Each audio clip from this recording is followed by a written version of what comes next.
We are the tribe from the north, we're brave and we're bold. Defeating our rivals never gets old.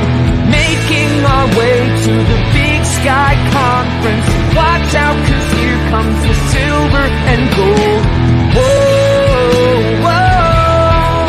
This is Tubbs at the club for the Vandals of Idaho.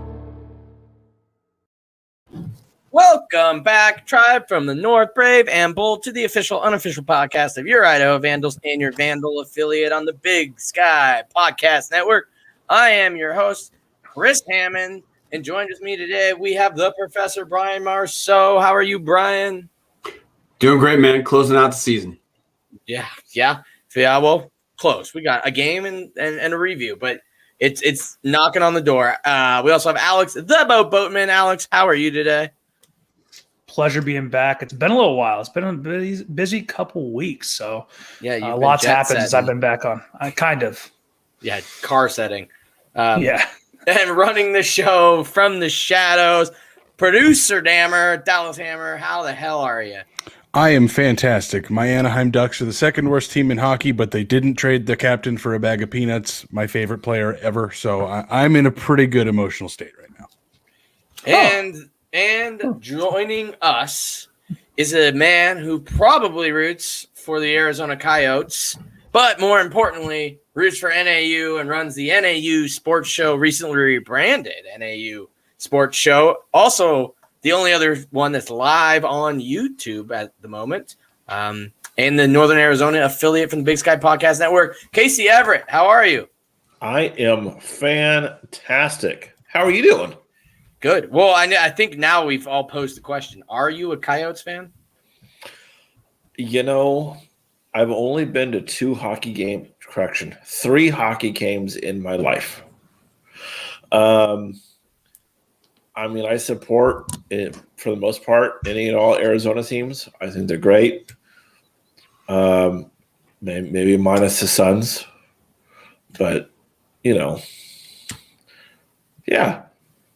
Hockey's fun if you want something to do, I guess. In person, it's fun. I was going to say, I just feel like Arizona is such a weird place to have a hockey team. As somebody who for years wanted the Coyotes to relocate to Seattle, I was always like, that makes no sense to me. Like, I don't think Florida should have a hockey team. It should be like, there's a lot of football east of the Mississippi and south of the Mason-Dixon. There should be a lot of hockey, like, where it snows. What's your thoughts on Vegas having the Golden Knights? It's a great show. It's a show town. That's what they do. Yeah. They do shows. Kind of like what we are hoping this show will be, because we're also show folks. And this show is brought to you by Montucky Cold Snacks. Ain't nothing like cracking a Montucky Cold Snack, an ultra refreshing light beer born in majestic Big Sky country. Best part is when you crack a snack, you're giving back. Montucky Cold Snacks donates 8% of profits back to local causes, even right here in Idaho. Supporting organizations like the CW Hogs and the Idaho Food Bank. Yeehaw, that's freaking awesome. Montucky Cold Snacks, the light American lager for pow rippers, gator wranglers, pony riders, and badass do-gooders. Visit MontuckyColdSnacks.com today to find out how to get your ass some snacks. Let's get into Around the Bar, brought to you by Hughes River Expeditions. All right. Very short thoughts on the Eastern Lost Boatmen, since you were not a part of our live reaction show. Yeah, part of it. I only caught most of the second half. I coach club baseball in Seattle, and we had games on Saturday. And I had a game. All right, I'll just check the Idaho score. Holy shit, it's at halftime. I'm shocked. Caught it on the radio on the way back. Caught the quarter at home. Props to Paul Patel and that coaching staff for offense out of thin air that didn't exist until last Sunday, right? I had heard this was happening Monday. Was like, this happening? Are we actually playing Zach Borsch at quarterback? I'm going to look, and everything I heard is like, it looks great in practice, but you just transitioning to the game right. I'd have gone better, honestly. I don't know what else they could have hoped for except maybe some offensive stops.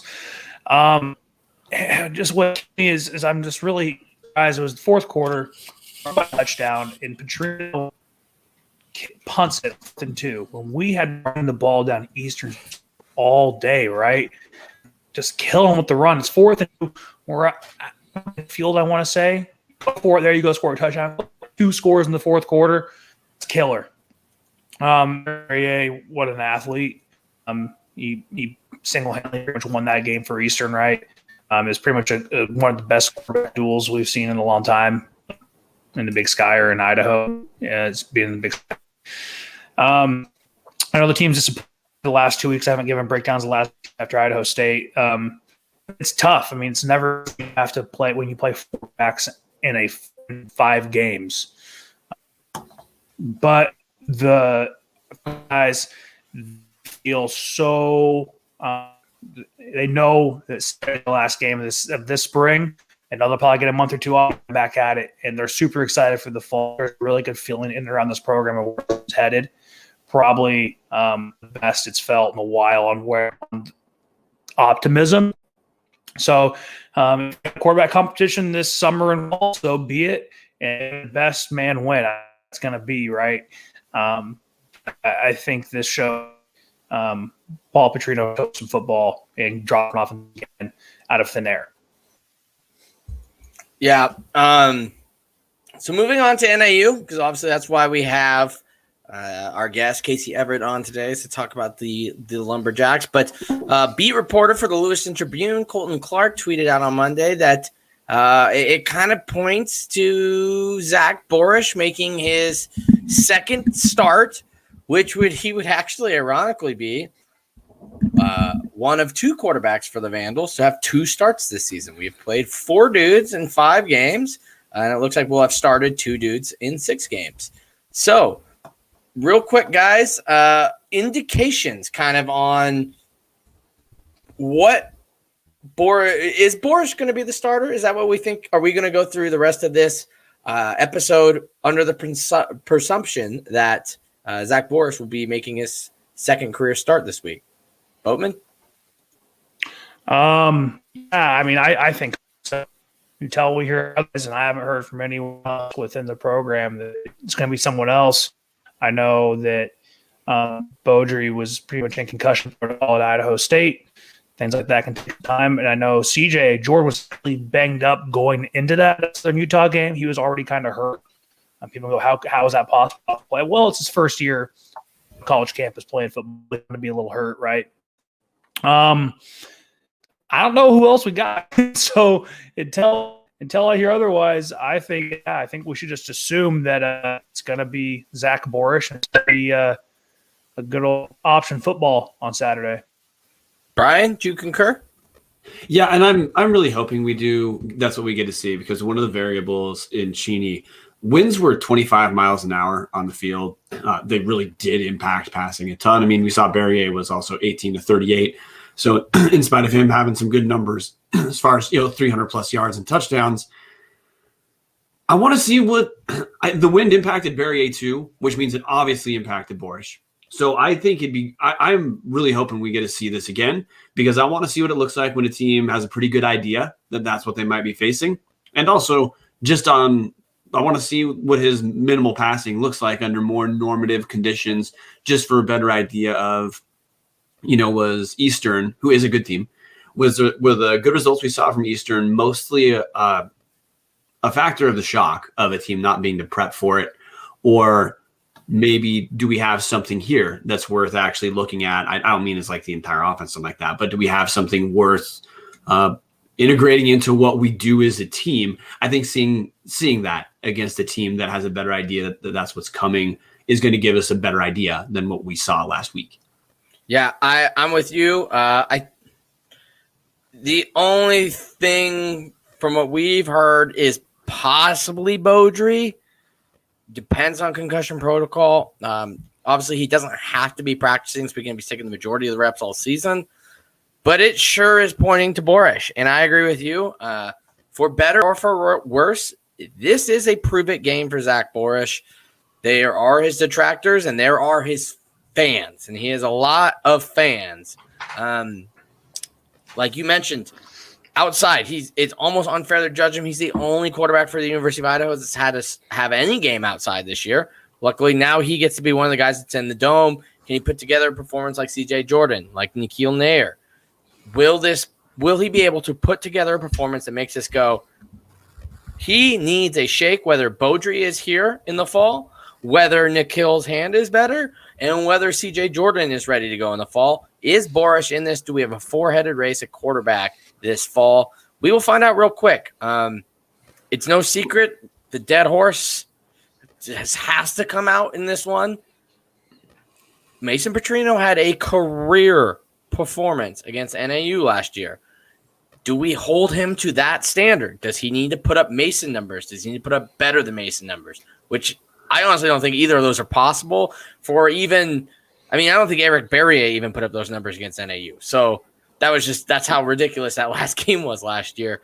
But what – people should have in their mind what they need to see from him. The good news is I still think we're going to run the ball a lot because he has proven that he is probably the best ball vision out of anybody on our team. But that's kind of Zach Borish and kind of our thoughts on the guy who is most likely going to be leading the Vandals out in Flagstaff this weekend.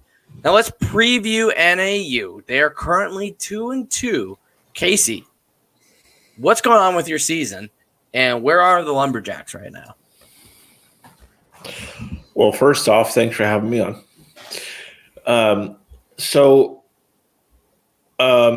To put it in perspective, NAU season has been game, 2 weeks off, game, 2 weeks off, and then game.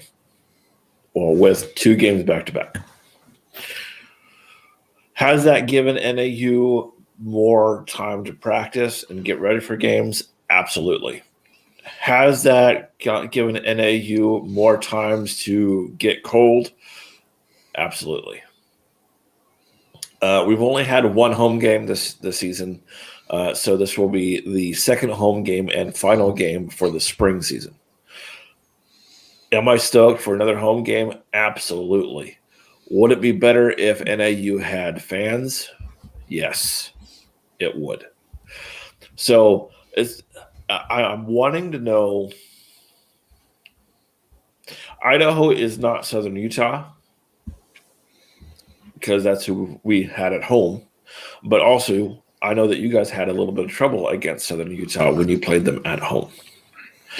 So I'm wanting to know how having no fans in the dome and playing against NAU in Flagstaff with that elevation is going to put on a 5th-string quarterback, 4th-string running back, and a team that has had fans all season long coming into NAU. Yeah. We'll get into that in here in just a second. I just want to break down how you guys' season's gone super quick. So you guys have beaten Southern Utah, as you mentioned, twice in, was it called the Grand Canyon game, I believe? Grand Canyon Trophy. Grand Canyon Trophy. They beat Southern Utah twice, once in week 1, 34-33, on a 0.00 walk-off touchdown by Keandre Woodty. And they won 28-20 last week. They lost to Weber in a game that they should have won. It was a 50-something yard Hail Mary by the backup Weber quarterback that just absolutely had a gut the NAU fan base. But I know Weber's ecstatic about it, but you're looking at possibly a chance there that they're 3-1. And then there's no argument in week 2. You ran into the buzzsaw that is Eastern Washington on the Inferno. I think their average margin of victory is something like 24 points at home. And you guys ended up losing that one by 32. So it's what it is. It's Eastern. You've got Keandre Woodty, who's a transfer from Oklahoma State. He was named Big Sky Player of the Week last week. You also have standout wide receivers in Hendrick Johnson. And then Brandon Porter, a man who originally opted out of the season to then make a surprise opt-in, maybe the only player in the FCS to opt into the season after opting out. With those 2 guys back, spring, fall, winter, summer, it does not matter. They are probably the 2 best duo in the Big Sky, especially with Samori Toure leaving Montana for Nebraska. I think it's hard to argue. I know some people on this might say Eastern Washington might have the best trio, but as far as best duo, I think it's these two. But you kind of asked our take there on that's how your season's gone, but how's it going to go against Idaho? Brian, do you want to kind of go first on kind of what you think, how Idaho is going to deal with the elevation and no fans? I mean, with elevation, I point to how we looked pretty fine in 2019 in Wyoming. I'm not saying the elevation is completely irrelevant. I think our kickers will, of course, not be disappointed, Boatman. But I mean, we've played at elevation. We played at elevation against NAU last year and looked just fine. We played at Wyoming, played just fine. Elevation itself, I wouldn't say is a particular concern on my part. Also, if we're running like we did this last time, the pace isn't as fast. Look, if you're not having sustained drives, it's not hard at all on your offense. But we had the ball 13 more minutes than Eastern Washington did, which certainly last week, which certainly gives your defense a breather. I mean, 13 minutes is a pretty huge chunk of change to own. And also just up from the offensive end, the pacing isn't quite as fast. So I don't think that's going to be a big deal. No fans. I really wish for NAU they had fans. I wish for the players they had fans. I think it will make the game feel a little flat at some point, but like, would I ascribe points to that? I mean, not really. I don't know, 3 or something like that. I more think the variable is how bought in to the final game are both these teams, and both of these teams absolutely should be. Idaho's playing for 3-3, and NAU is playing for 3-2. It'd be NAU's first winning season since 2017. It'd be our first 500 or higher season since 2016.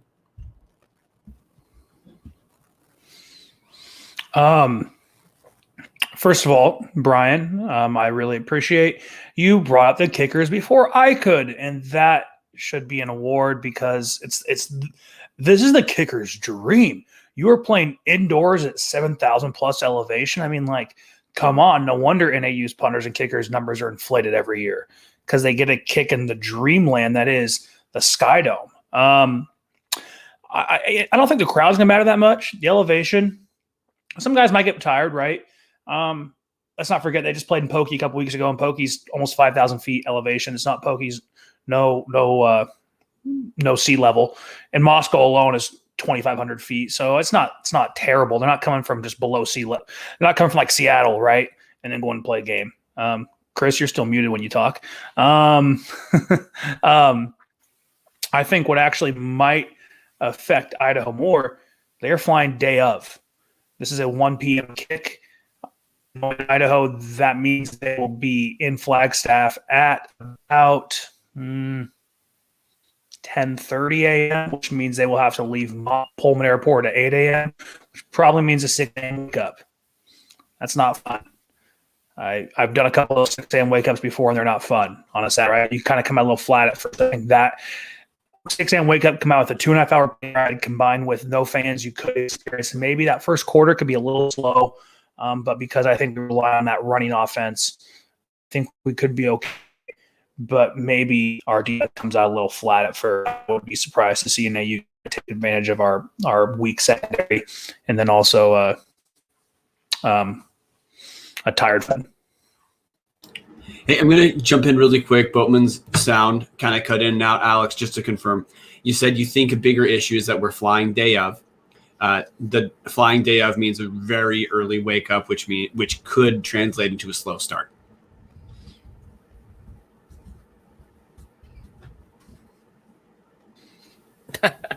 Yes. My take on the elevation and fans, pretty easy. No fans for the most part has been pretty standard this year.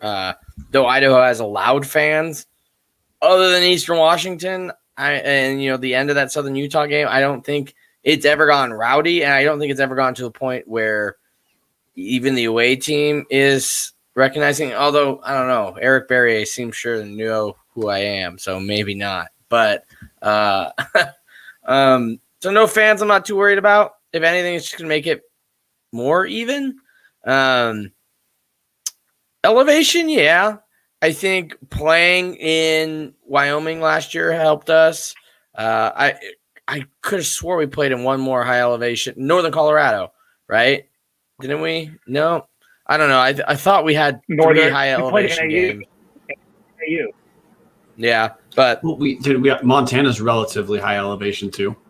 yeah, but so we played in some high elevation games that last year. But to your point, Casey, we haven't this year. We've played 3 games in Moscow, played a game in Cheney, which is, I believe, actually lower elevation than Moscow, if not comparable. And then Idaho State, which is high elevation, but if that's your highest, it's still not, 7,000 something feet. It's 2,000 shy of that. So it might take some adjusting. And if our defensive line looks kind of gassed like they did against Eastern last week, it definitely could show its thorns there. But I don't want to be a sore thumb here, but or not provide anything to the conversation. I'm excited for the kicker duel. Luis Aguilar,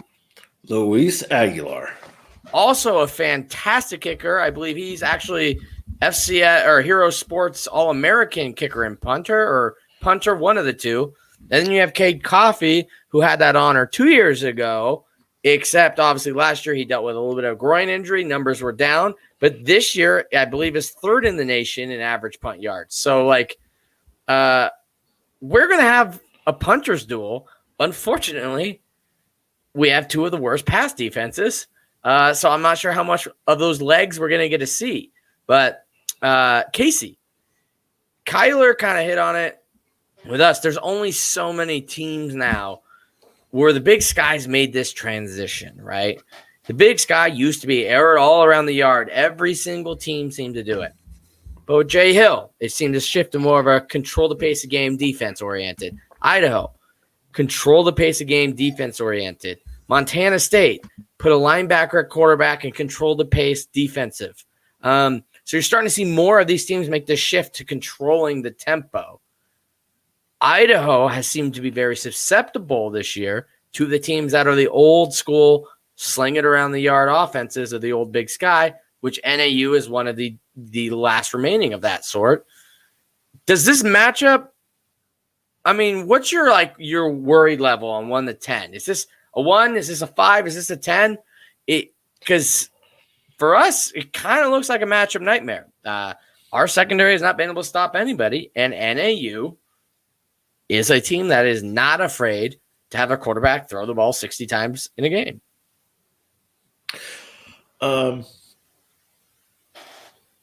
NAU's run defense against other teams, is middle tier to lower. NAU's pass defense is, again middle tier to lower. Idaho's pass defense is the last one. Am I worried that NAU will be able to throw the ball around? Absolutely not. But I don't think this game is going to go crazy where NAU is going to win by, 30 points. It's not going to happen. Keep in mind, both quarterbacks are still kind of new. You're not dealing with Case Cookus. You're not dealing with, all the other wide receivers that's been making humongous numbers the past few years at NAU. I want to hit on someone who I don't think you guys have ever really talked about with NAU. As you know, last year, NAU did not have many, if at all, running back numbers. Yeah, I couldn't name you their running back. Yeah. Drayson Hall, running back, freshman for NAU, wasn't even supposed to be really playing this year. He really should have been still in high school. He is huge. Not really. He's 5'8". He can get around small places. In the last 2 games, he has 136 yards. No, excuse me.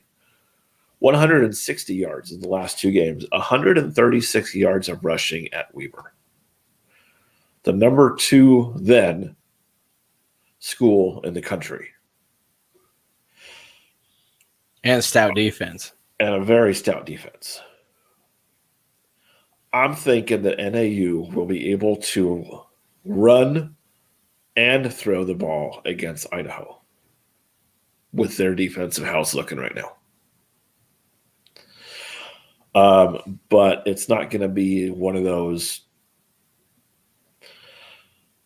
Oh, thank you, Taylor. Thank you so much. I don't know who your team is, but awesome. Anyway, hey. But yeah, I think it's going to be a good game. I really do. We'll see. We'll see. It's going to be a fun matchup, but I definitely expect to see that football go flying. Which will be curious to see if Idaho follows suit, because that would be, to be fair, I think just one thing we poked fun at on our live reaction show, Paul Petrino, for being an offensive genius. But then one thing to remember, he did completely install a brand new offense in 3 days that did almost beat the number 9 team in the country. Can Paul Petrino do something similar here and make everybody, including basically us and NAU and the nation, think, well, Boris is going, they're definitely doing the triple option. And could we somehow see us revert back to a different, almost, I don't want to say Oregon, but, more of that spread with more RPO type stuff built into it? I mean, it would not strike me of Paul not to try to do something with a week of practice, be like, okay, we're going to try to catch somebody shock and awe again, and we're going to have you throw the ball 40 times this week. But I don't know if that's the right game plan. Anybody else, any other NAU Idaho game takes before we get into keys of the game? I just want to ask something. Yeah. With Petrino doing that and completely changing it up. Which is a hypothetical. I don't know if that's happening. Right. I'm just saying, did he show all of what he has? Because of course, NAU has that on tape, plus the previous stuff that he's done this year and last year. Did he just give away potential game plan to NAU? Which is why I would not be surprised if he completely ran out an offense we've never used. Like, I could see him almost going to not quite achy, because I think that's a waste of Boris, where you run like the one-back system. Yeah. But I could see him maybe going totally like Eastern Washington or like an NAU and just literally going almost strictly shotgun and pistol, maybe all pistol, do some Chris Alt from Nevada. Like, I could see him completely trying to change our offense again. Because at this point, too, what's there to lose? I mean, other than his first 500 season since 2016. But, like you mentioned, you saw the triple option. And for the Big Sky teams, you're not going to catch them. They have time to prep for the triple option. They've played Cal Poly for a decade. Like, they know what the triple option is. A couple of the teams have ran into, like, Wofford and Kennesaw, etc. So they've seen it.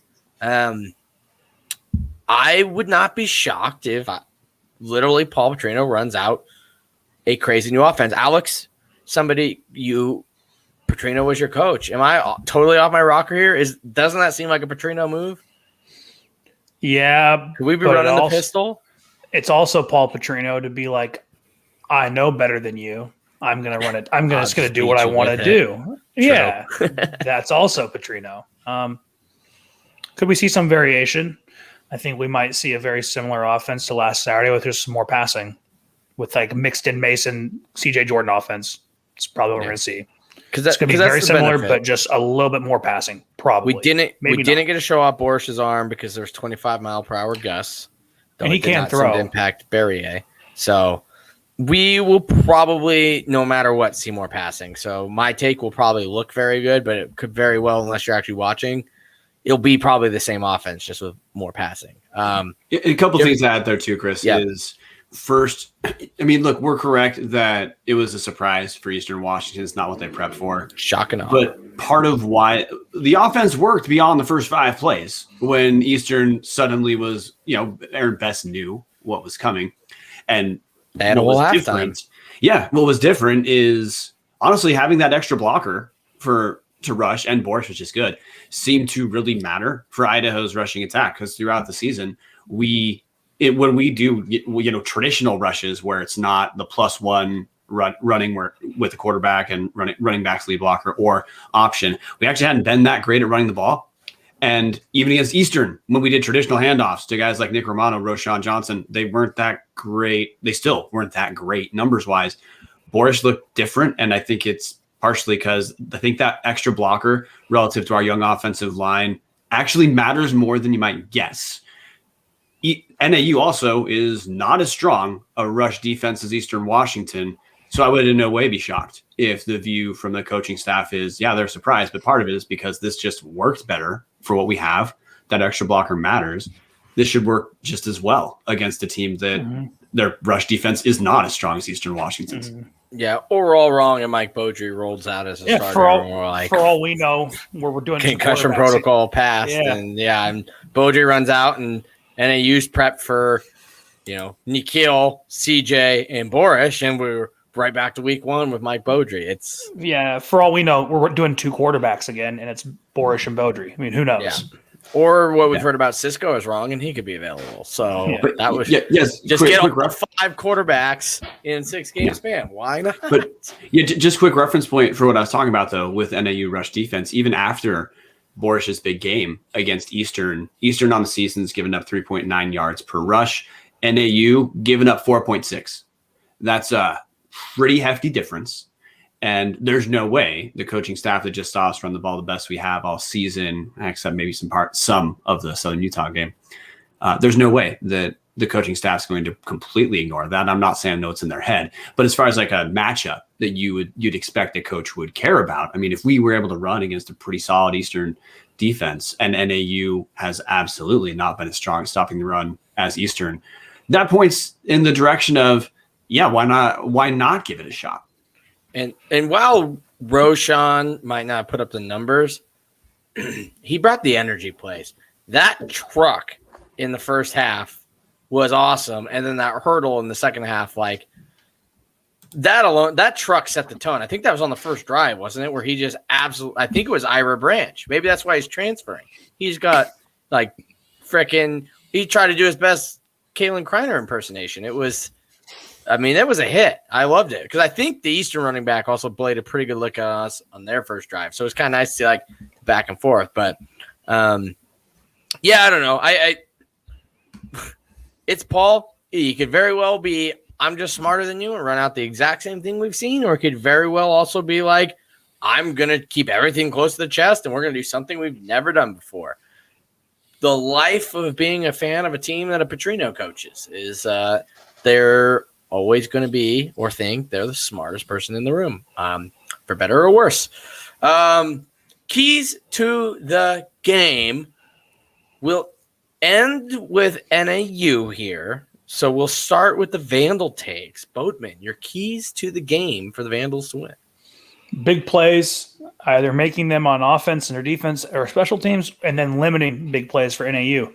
I feel like every game we've seen this year, the other team has had a big play, and we feel like we haven't, except maybe at the end, Eastern and Southern Utah.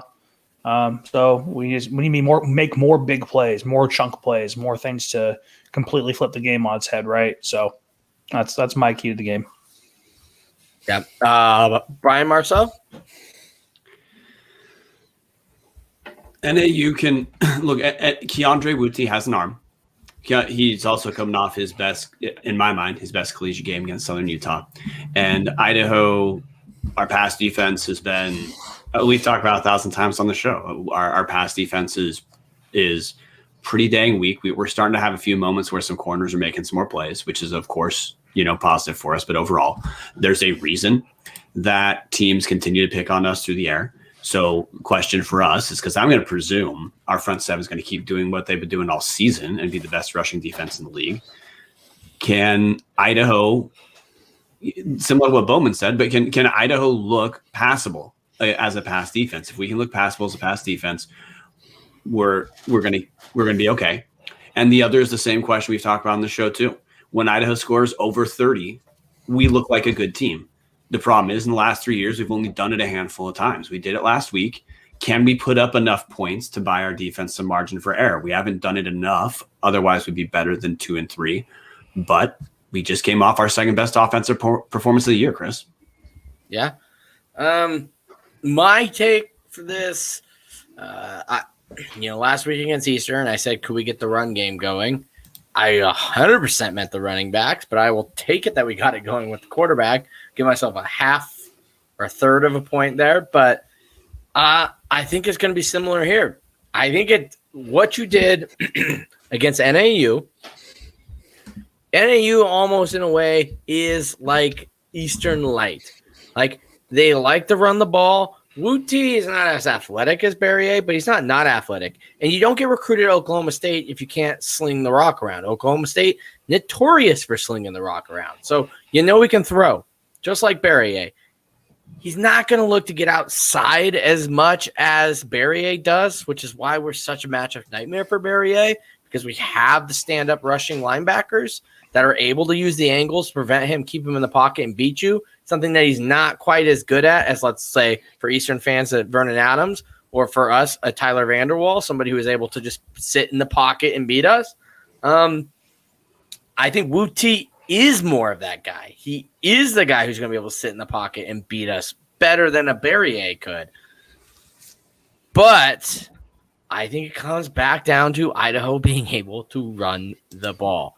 And this time I will nail it in. I need more from these running backs, because the opposite of like shock and awe is what we were talking about when I was talking about what the Big Sky is going to. There's a reason Weber State is 4-time champions. Defense and control the tempo. If you can keep Wu-T's passing attempts down by holding the ball, keeping your defense rested so that those, once again, all those DBs have to do is cover for 3 seconds, and our front seven will get there. That has been the issue. If they have fresh legs, it just helps them cover for those 3 seconds. Control the tempo. It starts on the line with the running backs, and hopefully this offensive line, who has seemed to be probably one of the only position groups that has legitimately improved every single week. If they take another step forward here, let's bring in producer Dallas Hammer real quick before we get the NAU key to the game here.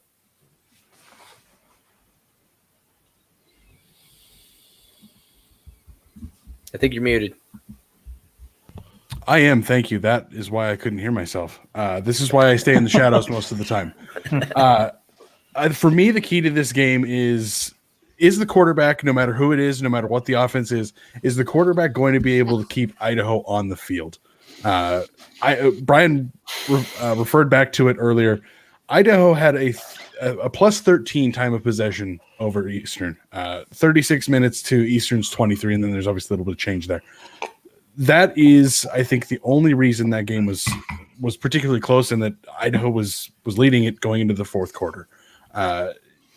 That's just the trick of punching a team in the mouth when they have no idea that you're changing from a pretty pass-heavy attack to triple option where we're going to throw, 7 passes, 11 passes. It doesn't matter to me if it's going to be the triple option or if it's going to be the regular attack, if it's going to be Beaudry, if it's going to be Borish, if it's going to be some random kid that they found mopping the Kibbe Dome. I don't know.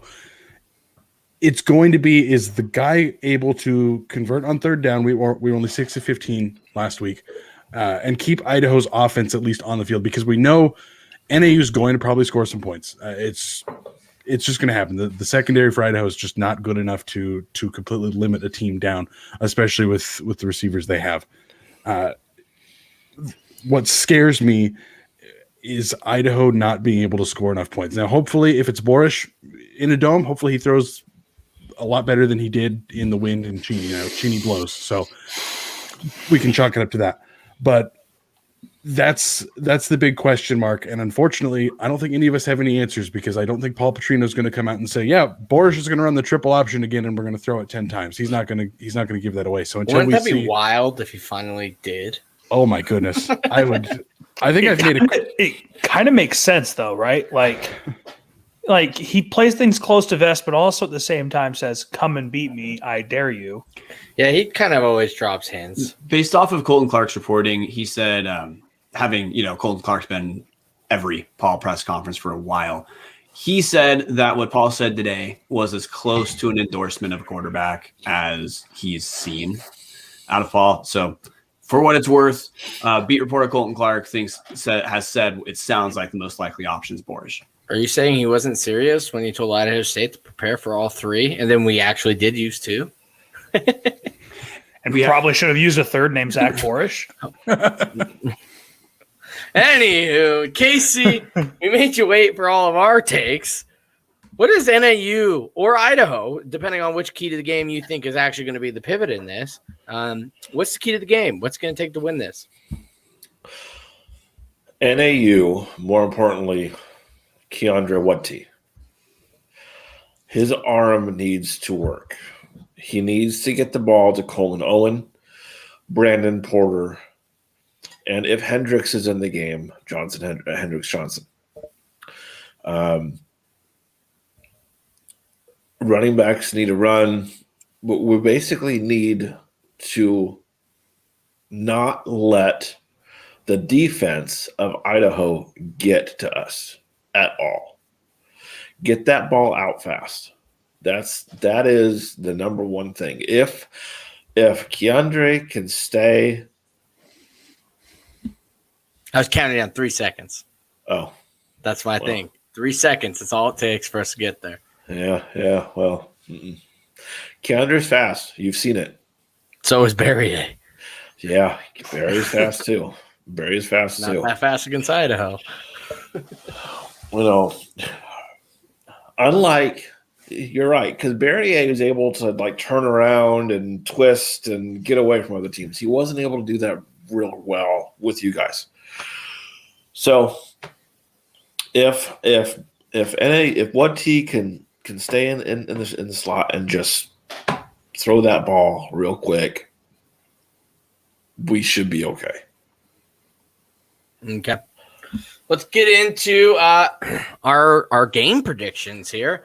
We will have Dallas go last because he is in the lead. And I believe I am officially tied with Boatman again. And we will be starting with actually Casey because you're the guest. Casey, what's your prediction on the game? Prediction, NAU wins, score 28-14, 28-21. Okay. Brian Marceau? This is like the worst game in the world to have to predict, man, because we all know that the Idaho Rhythm is the faceplant after an impressive win or an impressive loss.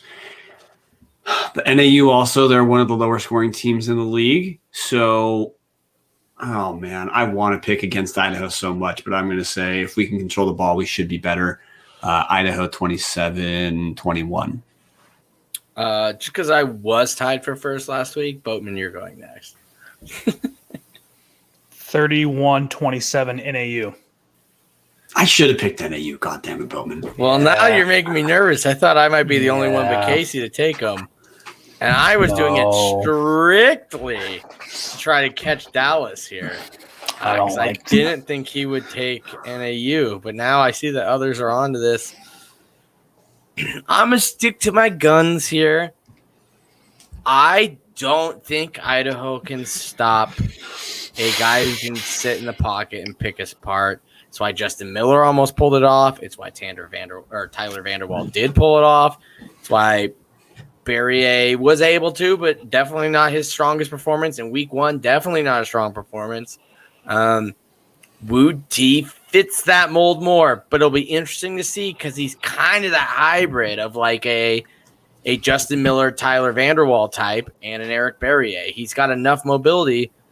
If he uses it, I think it will hurt him. If he doesn't, I think they'll win. I'm going to go NAU 31, Idaho 30. I don't know if we're going to score that much. I have a trivia question for you guys. Paul 7. Petrino has won one game on the road in the Big Sky Conference. Where did he do it and when? Oh, it's easy. NAU 2019. We already covered that. Not a shot in hell he's going to do it again. Taking NAU, NAU 31, Idaho 17. I'm bracketing my pick, guys. I got to throw an asterisk. You got to get out of the cellar. You can get out of the cellar. It's an asterisk. If we go Beaudry at traditional offense, we lose. If we do the Borscht thing, we have a narrow win. Because the time of possession was radically different. I'll take that flop if Dallas lets me. If Beaudry plays, I think we win. Can I have the Beaudry? If Beaudry plays, we win. If Borscht plays, I think we barely lose. I'm going to lower my score prediction for Idaho. We're only going to score 20 if we're lucky.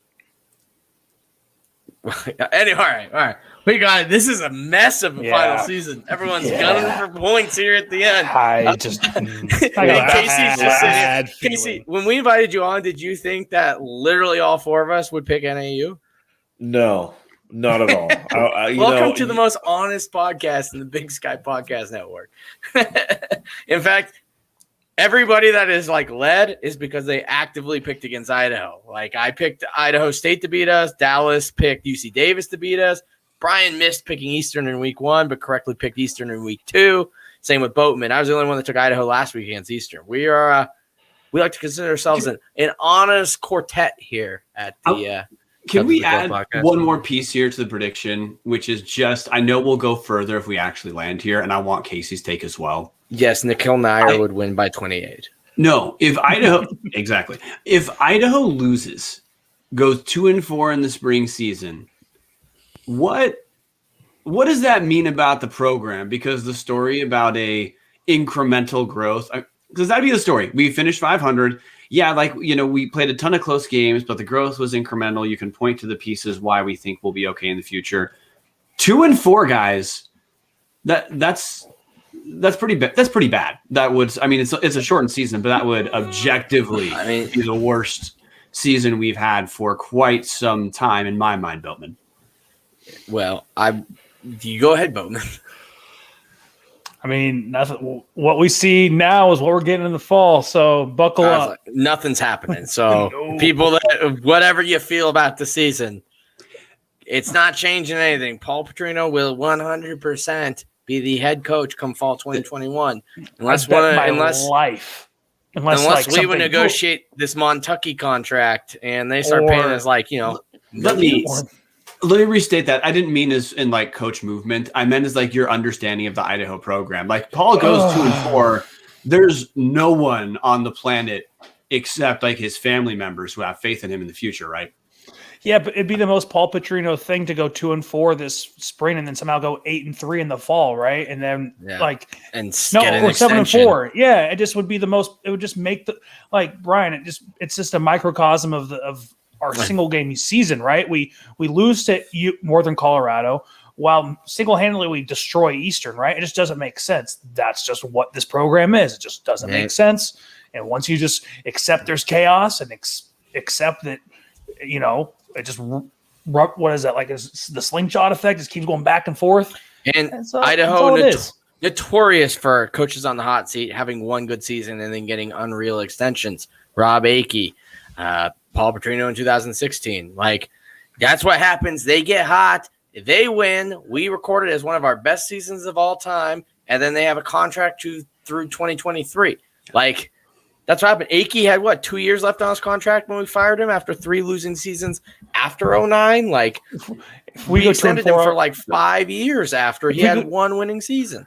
If we go 2-4, I'll address that after the game because that's a whole longer conversation. Yeah, obviously, just want people. I wanted to hear people just acknowledge it, but I guess great. We have it puts the heat on the fall, but at the end of the day, the spring is what it was always going to be. Let's be honest. If we went 6-0 and went to the playoffs this year and we're co-champions of the Big Sky, is it really going to allow you to give him any more grace in the fall? I feel like the fall was going to be his measuring stick anyways. If we went 6-0 and then went 500 in the fall, people would still want him fired. I'm really more talking about the understanding of the program. So Casey, a question for you, man. Idaho goes to, let's say Idaho loses to you guys. We go 2-4. How does that impact your understanding of the Idaho program? If I was an Idaho fan, I would be worried. Plain and simple. Because most teams, if not all FCS teams, is using most of the same players for the fall with the incoming freshmen, who probably won't see as much game time.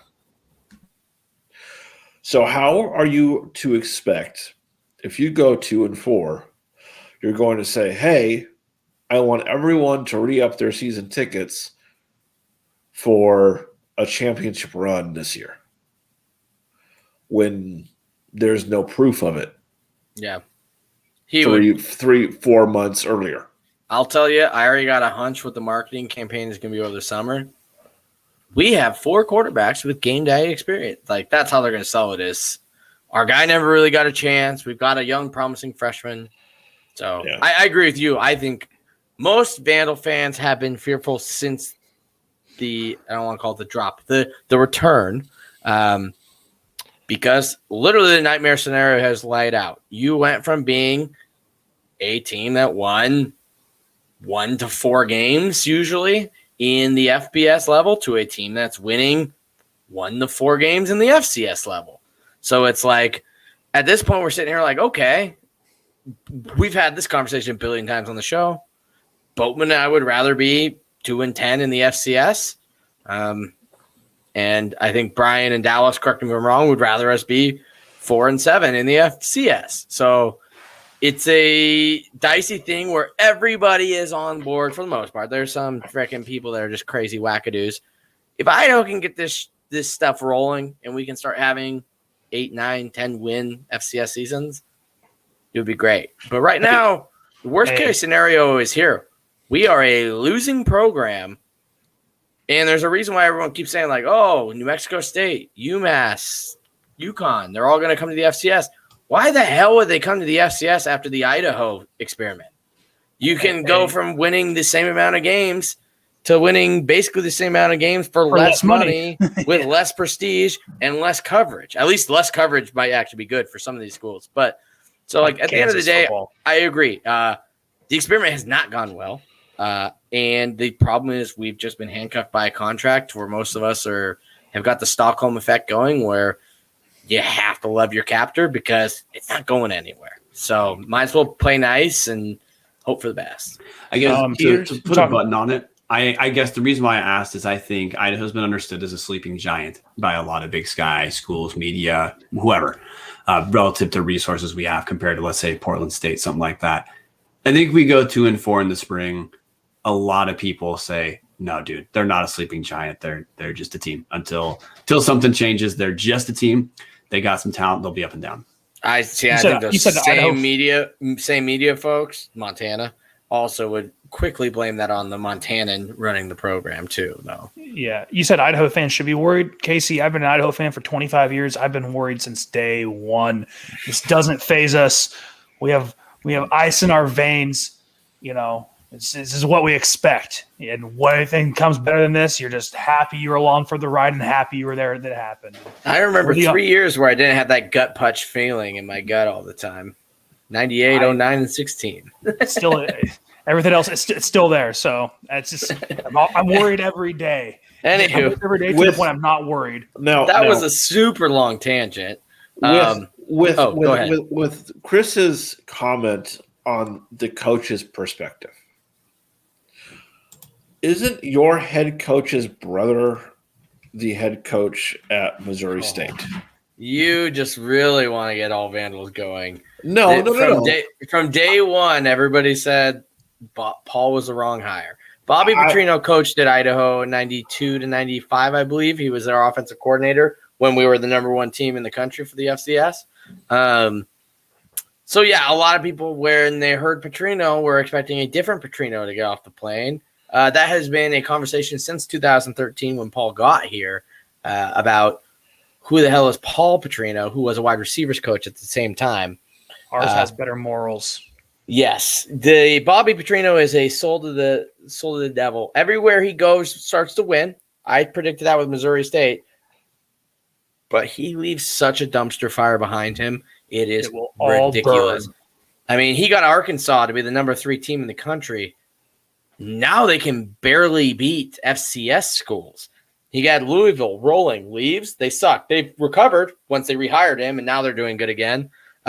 Atlanta Falcons, he left the Falcons in 47 days, something ridiculous like that. Bobby Petrino is a deal with the devil. For this is a very pre-show talk. It's like hiring Jose Mourinho as your manager. It could work, but it is sure as hell going to scorch everything when it fails, and it is doomed to fail at some point. But yes, that is the Bobby Petrino argument. What is Bobby doing that Paul is not doing? Relying on his other coaches. I don't know. Full disclosure, I don't think we have any people who are following Missouri State enough to give an actual breakdown other than saying doing stuff better. Maybe Boatman does something different in his free time. Someone call Matt Struck right now. Yeah. Oh, good God. Mathew Struck. Anyway, Jake Constantine. I just had to say it. Sorry, Brian. Yeah, had to get in. Okay. That was Around the Bar, brought to you by Hughes River Expeditions. If you're looking for an all-inclusive week-long vacation, don't look past your backyard. Venture into the largest protected wilderness in the continental United States, located right here in the great state of Idaho. Enjoy a multi-day trip down the Middle Fork of the Salmon, the main Salmon River of No Return, the Salmon River Canyons, the Selway, or even special trips like the one to see the Perside Meteor Shower. Camp on pristine beaches, run amazing whitewater, hike scenic trails, spot wildlife, soak in beautiful natural hot springs, and take in history all along the river's edge. You can also fish some of the most remote stretches of river in the country. Just bring your clothes and let HRE handle the rest. Hughes River Expedition has been vandal owned and operated since 1976 and ready to take you on the vacation of a lifetime. What are you waiting for? Find out what it's like to grab a paddle, catch dinner, and ride the bull all throughout the Gem State. Call them now at 800-262-1882. That's 800-262-1882. Or check them out at hughesriver.com. Getting iced, Casey. We did not give you time to prep for this, so we will drop it to you now, and we will do it before we sign off. Okay. You get to ask us any question you want, sports related or not. Start thinking about it. As we do that, we'll roll into watching the TV. What FCS game are you guys watching this week? I mean, there's really only one answer, but I'm curious. Boatman? Well, I was muted to pull a Dallas move and a Chris move, so now I got to eat crow. But anyway, I mean, the one answer I'm assuming you mean is Portland State against Montana, correct? I mean, how could you not I don't the know series is tied is. 1-1 in the past 2 seasons. I don't know. I believe in the past 3, it is actually 2-1 Portland State. You better believe the Grizz are looking for revenge against their age-old rival in Portland State. Bobby Houck said that Portland State's a top 4 team in this conference. I mean, and would anybody argue with Bobby Houck? Never. Why would you? His word is gospel. So, I mean, it is. Don't you know only reason Jeff Choate left head coaching at Montana State for Texas co-linebackers coach is he was absolutely fearful of the great Bobby Houck. See, I thought it was the prestige of being a co-coordinator. And there's a mix of both. Hook 'em horns, a lot of money, and of course fear of Bobby Houck. I mean, number one was fear of Bobby Houck. This is a top 4 Big Sky matchup according to Bobby Houck. So I mean, this is basically screw Weber, hand whoever wins the title. And Eastern, they suck, and UC Davis, they suck too. Here's the big question, guys. This is the type of game that just corrupts college football. Do you understand that Portland State is receiving a low-grade 5-figure payday? I cannot believe it. That is highway robbery at its $36,000. That is almost a teacher's salary in Idaho in 1990. Does that even cover travel? Are they busing? Do they leave today? They're walking. They're going by horse and buggy. Or bust. Hey, and you know what? I'm just excited to see the 1,300th straight top 15 recruiting class for Portland State roll out in Wild Grizz Stadium in front of like 4,000 Grizz fans that apparently think the weather is not an issue in Montana anymore, even though it's predicted to snow. But But in all seriousness, actually, Casey, if you want to jump in on this bagging on Montana train, feel free. Otherwise, we'll give an actual prediction. Let's see here. What can't I say about Montana? I mean, there's so much you can. They're so great, wonderful, amazing people, amazing fans. Winning program, historic program. Bobby Houck. Won a lot of Big did I Sky mention titles Bobby in the last Houck? 10 years. A lot of Big Sky titles in the last 10 years. Ran the conference the past decade. Won a ton of Big Sky titles between The 2010 season's and now. very legitimate. Oh, wait. It's Yeah. not. Well, The season can't be legitimate without them in it because they win all those titles. Case Cookins definitely doesn't like him. Yeah, I heard he might actually go for the head against them. Yeah. Anyways, game to watch is the Dakota Markers, North Dakota State versus South Oh. Dakota State for the at-large That's or right. automatic qualifier for the Missouri Valley Conference. And that was what I was going for. But I do love the Montana-Portland State tangent that just came out of it. That was absolutely wonderful. But let's predict Portland State, Montana State, because the illegitimate spring season is occurring. Casey Everett, Vikings or Grizzlies? Well, the fact that Portland State hasn't had a game yet, to my knowledge, I think they're going to be rusty versus a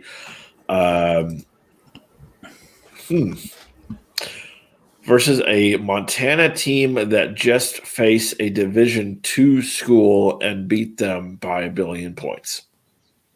Figures. Well, actually, wasn't Central Washington? Didn't they really play really well against Eastern Washington last year? Central Washington has played both Eastern, Idaho, and Montana close in the past decade. So they used to be a perennial top 5 team in Division II. However, Eastern poached their head coach, I think, 3 seasons ago, and since They poached their head coaches multiple times. yeah, they've been a little rock for weary. But yeah, no, I mean they're still not a program to sleep on. So Yeah. I will give Montana that a 49-3 win or whatever. 59. Is it as impressive as the Clan from Surrey, Canada? We will see come September, whatever, for the Vandals. But I mean, I'm telling you, those Canadians are risky. I don't know. Okay, so I believe it's going to be Montana by 20, at least. Brian Marceau, I know you're a huge fan of Bruce Barnum. Yeah, dude. Top fan of Bruce Barnum, the Big Sky Podcast Network. Look, Montana gets the advantage of every team we've seen play this year, guys, has been rusty in week 1. There's no exception in my mind, except maybe Weber State, but everyone's looked bad in week 1. Montana in their week 1 plays a D2 team, which is as easy as you can get. That's flirting with Cal Poly level right now. And then in their second week, they get Portland State's week 1. So yeah, Montana doesn't have too much difficulty. I'm going to say 42-21 Montana. Boatman? Montana by 3 scores. That's all I know. I think it's going to snow and the game's going to be canceled. Moving on, Dallas? Montana puts up another 50 burger to feel good points and come out of this spring thinking they're the hottest shit since, I don't know, sliced bread. Can't Only wait. to struggle to go 7-4 or 6-5 in the fall. Yeah, and have to Bingo. come down to trying to beat the Bobcats in the final game of the season. And, well, Choate's gone. They might actually pull it off now. We'll see. Until it happens, it hasn't happened. So, Chris, do we want to buy Casey some time, do we want to fly through a couple hashtag Ask the ATCs since we got the participation let's this week? do that. Good point. Probably. Rerun it. Okay. What we'll do, guys, because we're going to try to keep this close. We're going to go through some hashtag Ask the ATCs. I'm just going to throw it to one person for their take on it. And Boatman, I am absolutely going to start with you. MD, which is Marie Duncan, one of our favorites from ASUI or University of Idaho, asks, do we have anyone going to the draft, Christian Ellis, for going next season? The main question really for you, Alex, is because we already know Christian Ellis intends to go pro. Who's going to fill his spot next year? Idaho's shown to run. I think we got to look at Havai a lot moving forward. He's kind of that third backer. I know we played Sully Shannon a lot at backer in 2019. I haven't really seen him a whole lot this year. Man, that's tough. That Sam position has been an Ellis brother for the last like 7 seasons. Man, I know Hatton, not Hayden Hogan, has played a little bit this year when forced into duty. He primarily does the punt duties on snapping.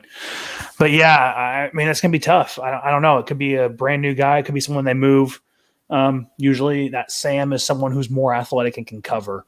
So it could almost be even a converted safety who comes out of the box. But maybe look for someone like Sully Shannon or some guy we don't even know yet. Could be some JUCO guy. My real quick on this. Tomasini has been plugged really hard as a guy who might have been able to play, and also that kid out of Bend we just signed in this recruiting class. Yeah, look for them to be 2 guys that will make noise on that line too. Or another transfer. And everything that I've heard that Christian is probably coming back in the fall. I think I haven't heard how his pro day went, but I've heard it was like 50-50 come back in the fall. I think he's probably going to come back. It doesn't never hurt to have more film on you at this level, right? And that's what I've heard from Caden. So I think he'll probably come back. So I hope he does. And Chris, we have one from Nick Weber, and I'm throwing it to you, Chris, because this hits your wheelhouse of let's just say speculating on conference stuff. What does SUU going to the WAC do for Big Sky Conference football scheduling? Will we get to play our in-state rival? Obviously, he's talking about Idaho State annually. He's not talking about Riverside Tech, huh? Okay. I just saw WAC, College of flashbacks. Idaho.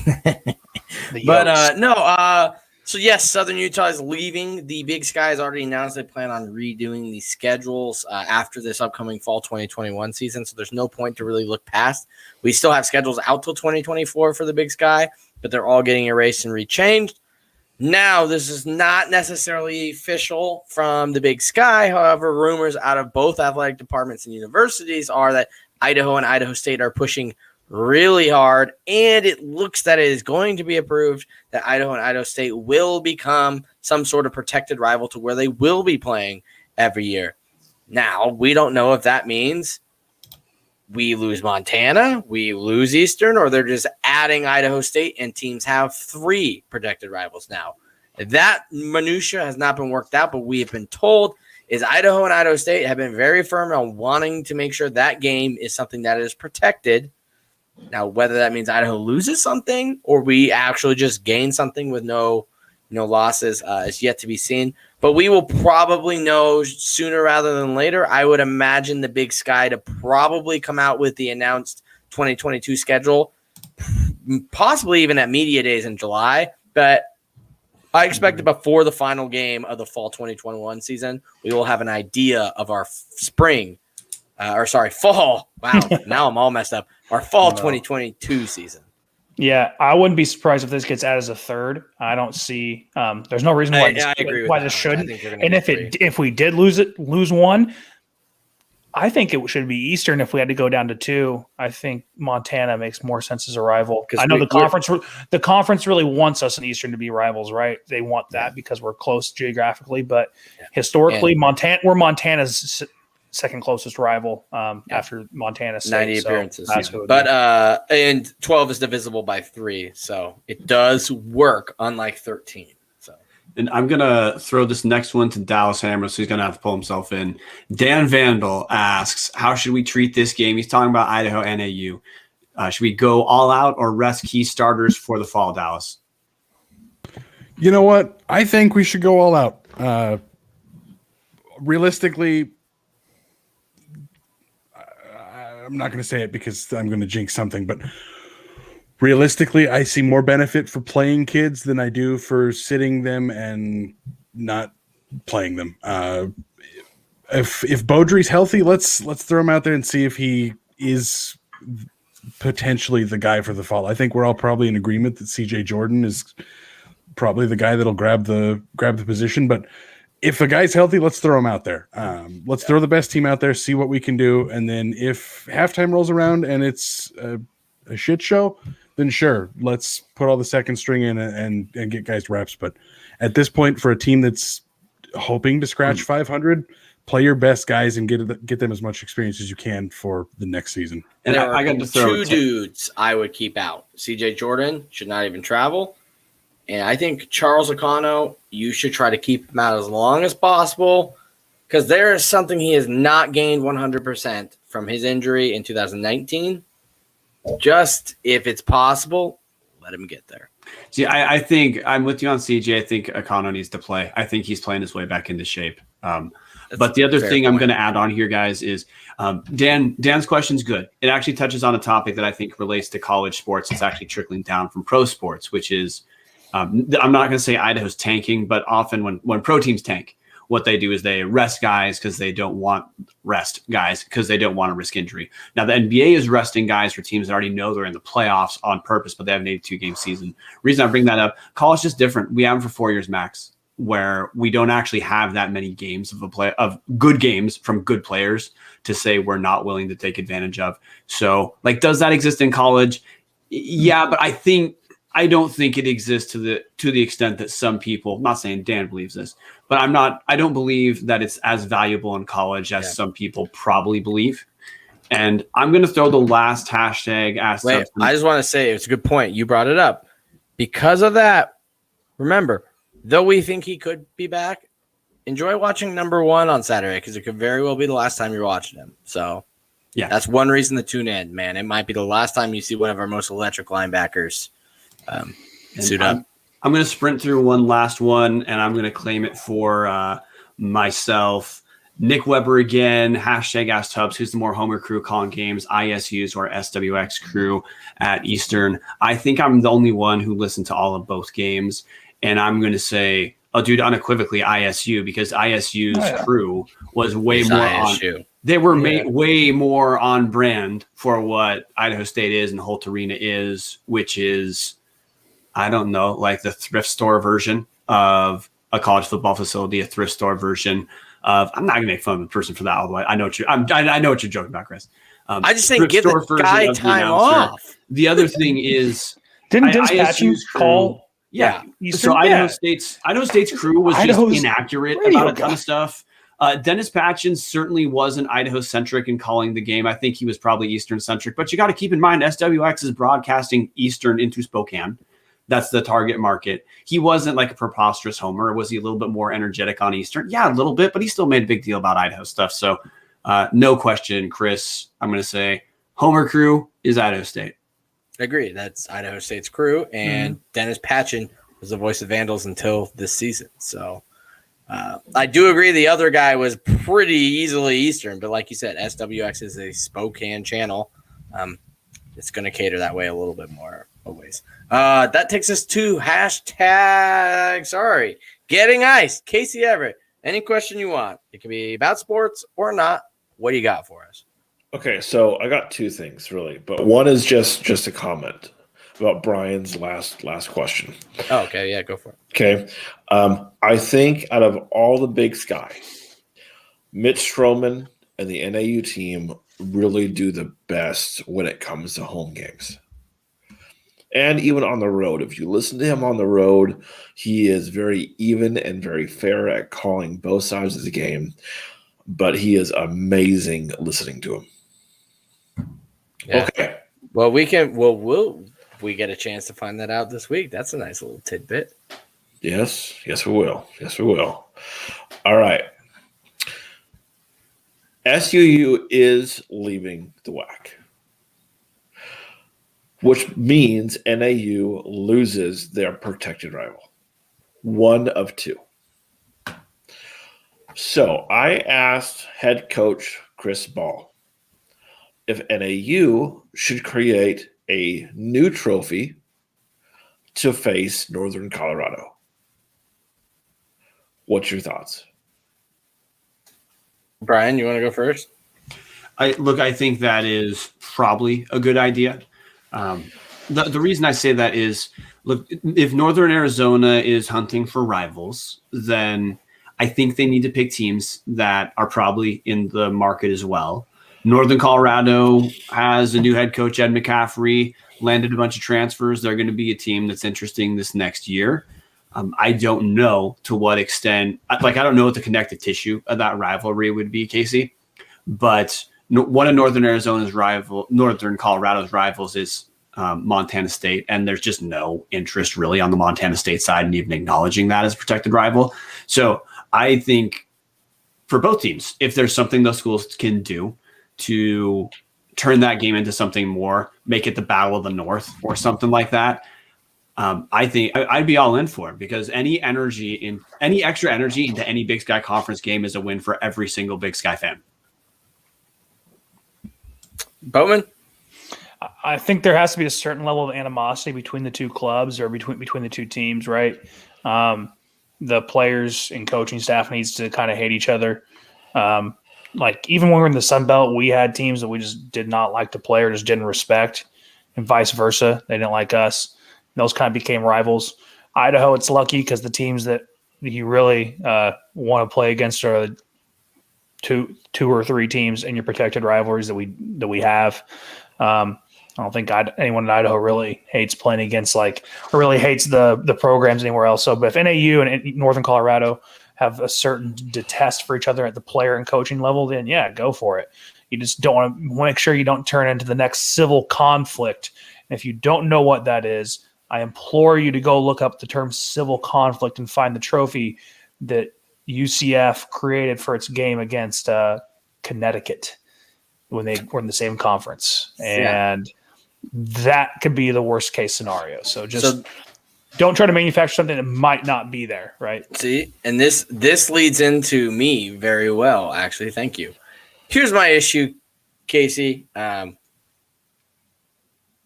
I hate that idea. I mean, I love it because of, like, you're the same colors as Brian touched on. I think you need to find somebody that's in the market for a rival. Here's my issue with that. That feels so forced. And one thing I would love to see from NAU, something that probably a lot of Big Sky people don't realize, NAU has been in this conference for a freaking long time. Did you know NAU joined the Big Sky Conference at the same time Boise State joined the Big Sky Conference? They've been here since 1970. It was originally founded. There's only 5 founding members left in 1963. NAU is one of the third wave of expansion after Montana State. They've been in longer than Montana State. That might not be right. But they've been in it for a while. I would love to see you. Weber does not care about Idaho State that much. They do not care about Northern Colorado, the other team they're trying to force on them, that much. That Southern Utah is leaving. Like, you guys are historic. That's still Grand Canyon. It's still Utah. It's still Arizona. It's still 2 bordering states. I would like to see that be something. You touched on it on Weber State Weekly. Those games have been surprisingly competitive. That animosity is going to be there. Hell, it took a Hail Mary to beat you guys this year on their home field. You guys have historically played them extremely well, arguably better than any other team in this conference. Weber has no rival with SUU leaving. NAU has no rival with SUU leaving. Let's make that a thing. I want to see the historic Big Sky. People always say I want NAU to take NAU fits the whack. I'm against that.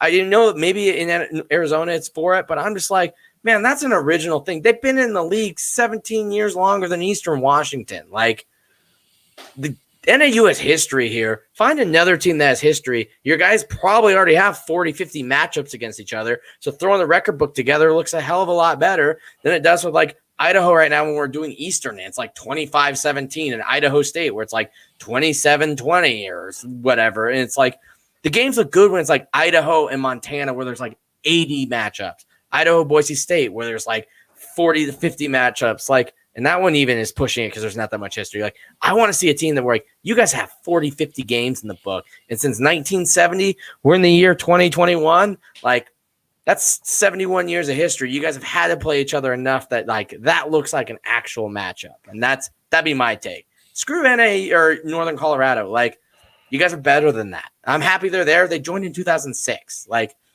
let them become rivals with Cal Poly or one of the other new stinking schools. I want to see you guys get history. Yeah. I would love to see, just to be honest, Chris, you're right. I would 100% also love to see NAU and Weber create something. This series is tied, I think, now 26-26. So, it would be great. That's like And writing on the wall there. Big Sky commish, hire me. Let's go. Yeah, there you go. There you go. Hey, shout out Civil Conflict Trophy that sat in the locker We put that room on the screen for 5 you years. video watchers. It's beautiful.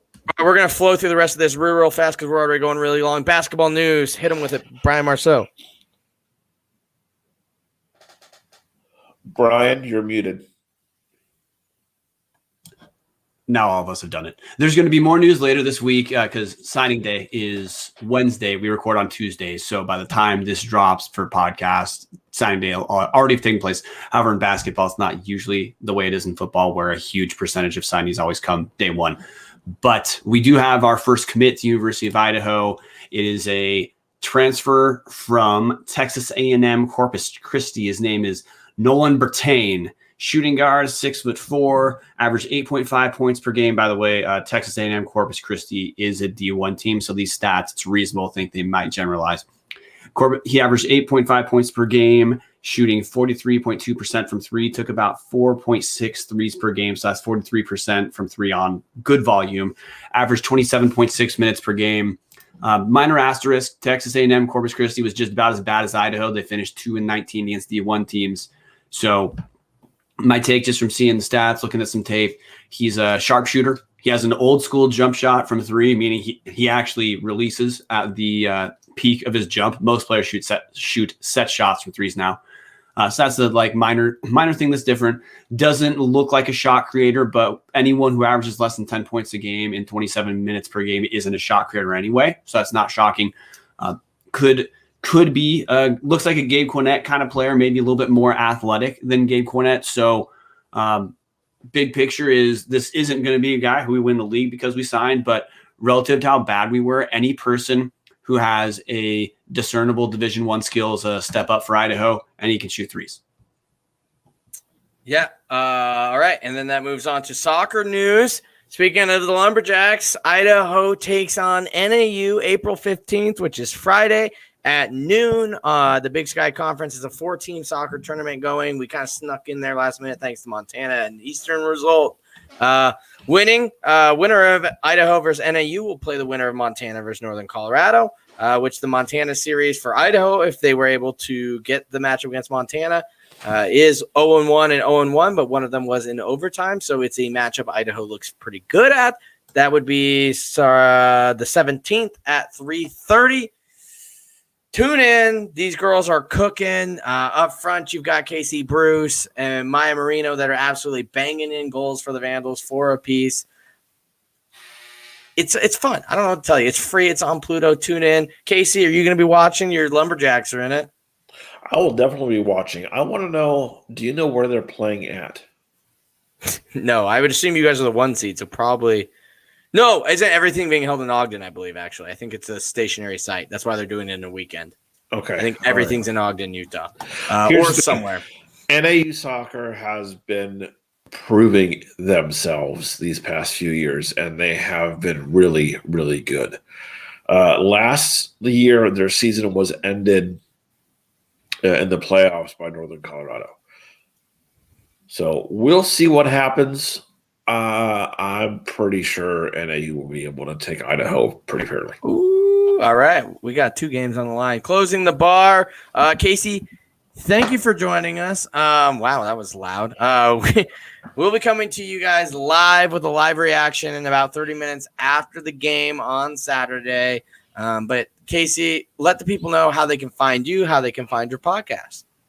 Hey, I am all over the place. If you want to find me on Facebook, just type in NAU Podcast or Casey Everett for my personal. If you want to find me on Twitter, I am at NAU Podcast or the NAU Sports Show. And if you want to find me on YouTube, it's the NAU Sports Show.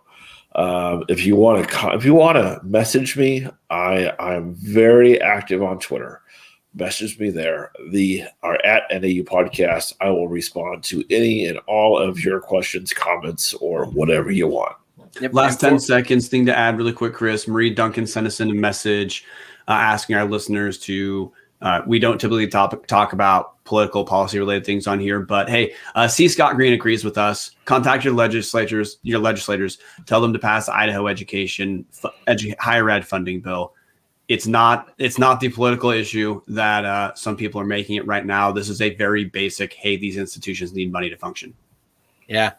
We have a special rumor about a Boise State thing that would be absolutely devastating. And that's us saying, like, don't let Boise State have to do that to themselves. Like, if anything, I'm telling you, Boise State needs your help. They need the money, and Idaho would surely benefit from it too, because what's being talked about is absolutely – it's bonkers. Anyways, that's it. It's been long enough. Time for the best band on the land, Idaho to play us out. Go Vandals. Go Vandals. Go Jacks.